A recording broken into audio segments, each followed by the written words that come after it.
So, hello everyone. We're going to be talking about water bottle filling machines. Could I have everyone in the call today introduce themselves? So, Yeah, this is Connor Gastonge.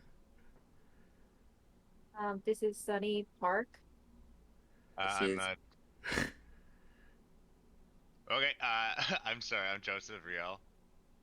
Hans Vinvinich, no?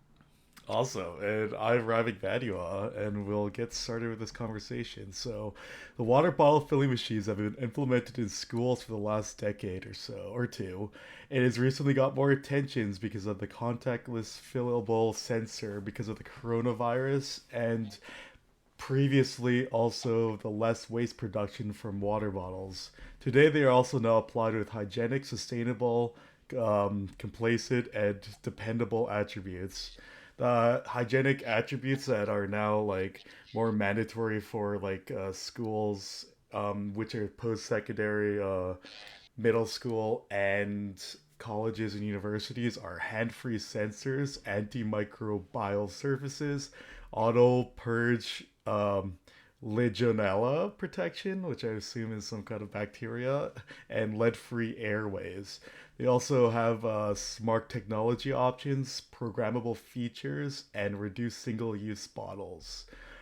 In the early 2021, the bottle filling station standard was one bottle filling station for every 250 students in Canada, and it's only becoming more increasingly popular. So, does anyone have any thoughts about these systems and maybe even personal use within the schools to see like how they are, or what you actually think about them, or what they can do for the economy altogether? Joseph, if you want to take the lead here. Yeah, sure. Sorry. What was the question one more time? Just how you feel about them and how you think they will like affect the economy and other like aspects of I think yeah. they're mostly very good. Economically, it's more viable, I think, to use them because instead of just purchasing um, bottled water bottles every day, which can actually add up to be very expensive, it's better just to use a reusable one. If you think about it, using a like the cost of water per liter right now is more than gas. Like for a liter of water, you spend like 250 to $3 maybe sometimes, and gas is like obviously less than $1. So you see like what a commodity it is from a economic perspective, Oh. and yeah, it's nuts. And then the just from that perspective is kind of crazy. Obviously sustainably it's sweet because like we have less water or like water bottles in like being like firstly having to be recycled, which is just a process, and then secondly I suspect that a lot of like plastics don't get recycled and end up, for example, in the Great Pacific Garbage Patch, which is like a patch of plastic and garbage that is literally greater than the size of Texas that's floating through like the Pacific Ocean. So you're being a lot more sustainable in like your plastic, like your plastic waste. You Yeah. know, Yeah, like the human consumption of plastic. And that's very yeah, Yeah, interesting to like oh go ahead.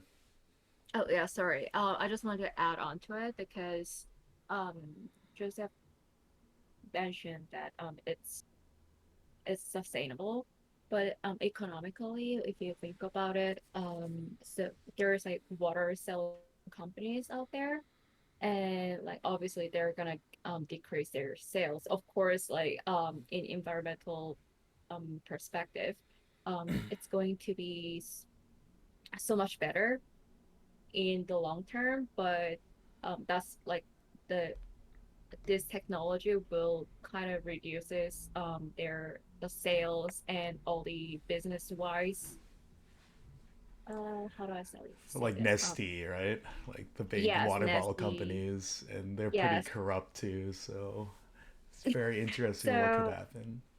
yeah, so like economically it can impact on those companies, which means they have to downsize their company, the factories in general, which will cause people to lose jobs if you think about it. Yeah, so there's like that kind of I wouldn't really say negative per side of sustainability, but yes, that's a possibility, and also very disruptive. How do I say, disruptive to the market right now. Yeah, Yeah. I agree completely. And Mm-hmm. like from like literally for-profit water industries is probably one of the like most unethical and immoral industries out there that's allowed to exist. True.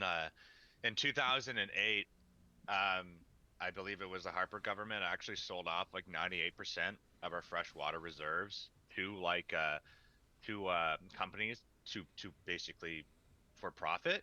And it was interesting when I was in engineering. There was a first we did one of our first courses was like an intro to engineering, and there was a graph that they showed. It was a sustainability versus population growth graph, and effectively what it said is like when the population hits about 10 billion people based on our current like dietary like our diet restrictions or whatever that we currently have, whether it be meat.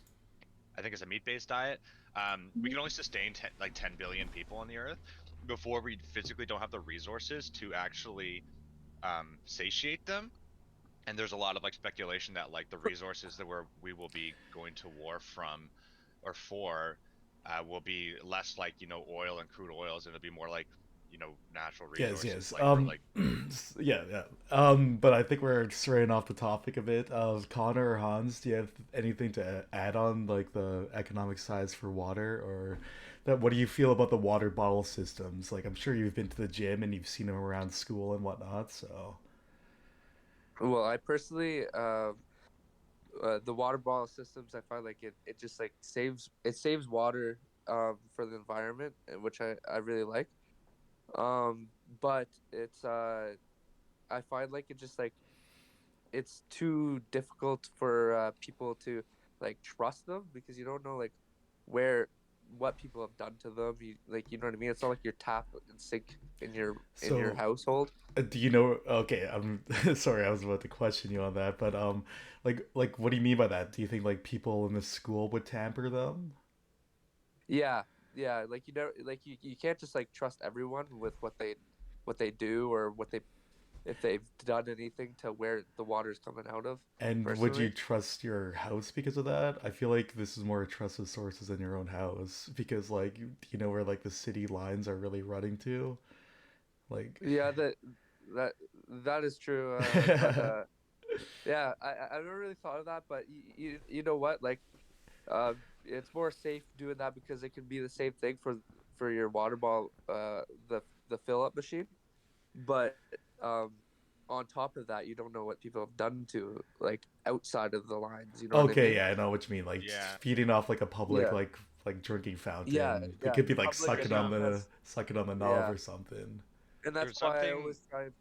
I never I don't trust it, right? Because like I never personally fill up a water bottle unless I really have to. I usually fill it up at my house.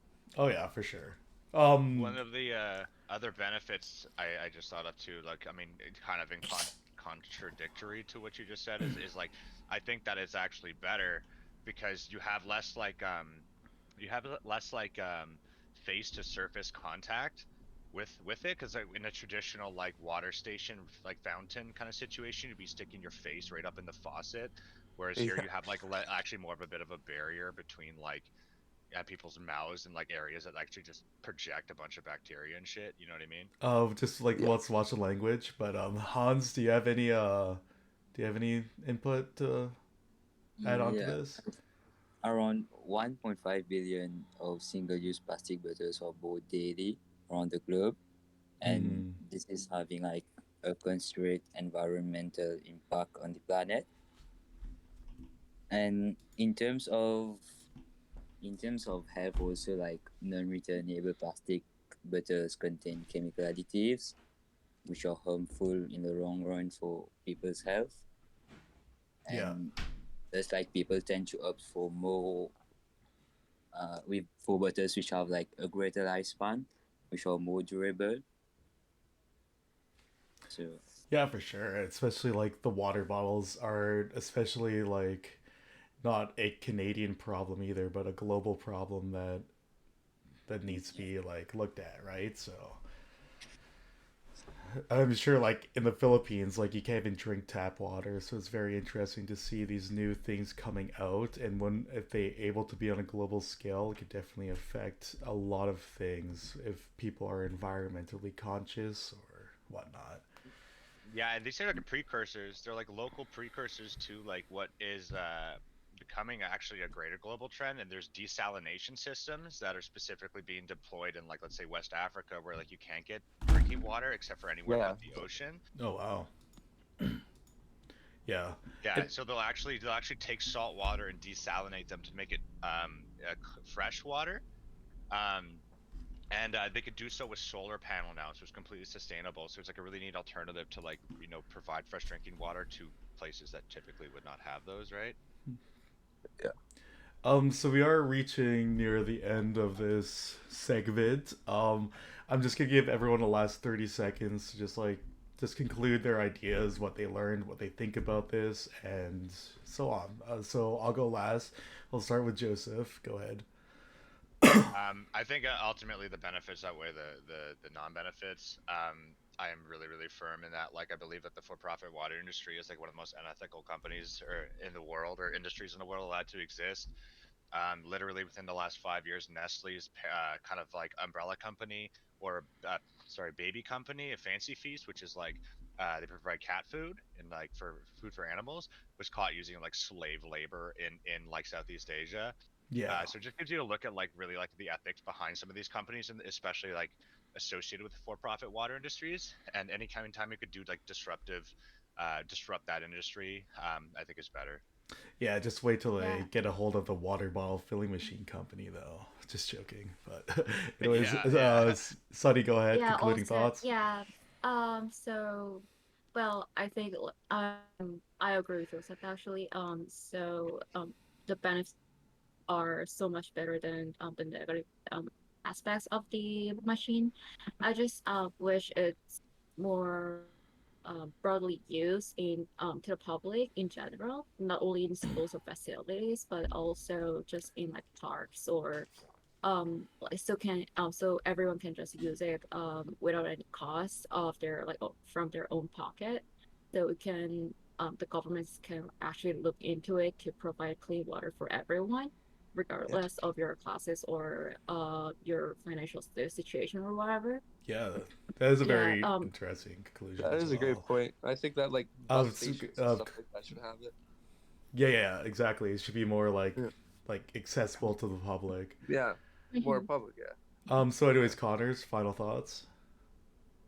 Final thoughts like that was my big negative that I pointed out earlier, but in the main point, my like to my conclusion, I find like it's more positive, and I didn't express that enough. I found in this discussion, but I find like it just like it's just I'm always at school personally, so it's always in use for me. And like what Sunny said, is it's not public to everyone. So if you're anyone walking on the street, is because like it's just so convenient for us students, you know what I mean? Like, Yeah. oh, I ran out of water. I'm in class for 8 hours, and I'm all I'm doing is I'm drinking water all day, you know what I mean? And Mm. I'm right there next to a water every 5 steps I take.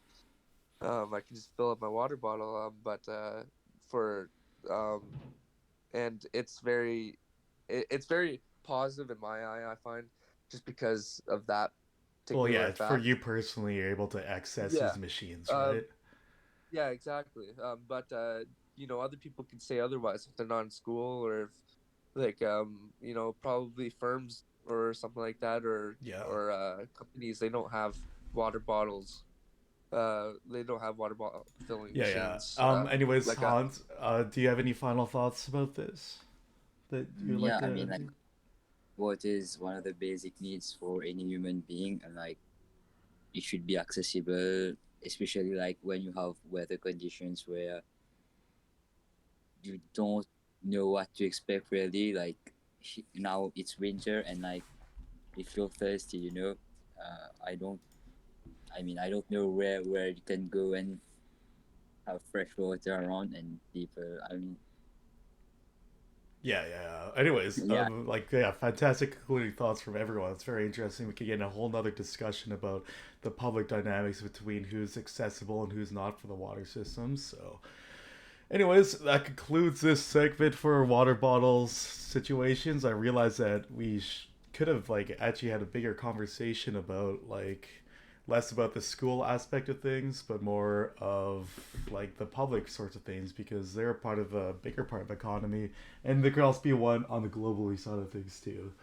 So that concludes that. Thank you very much for watching, and we'll see y'all next time.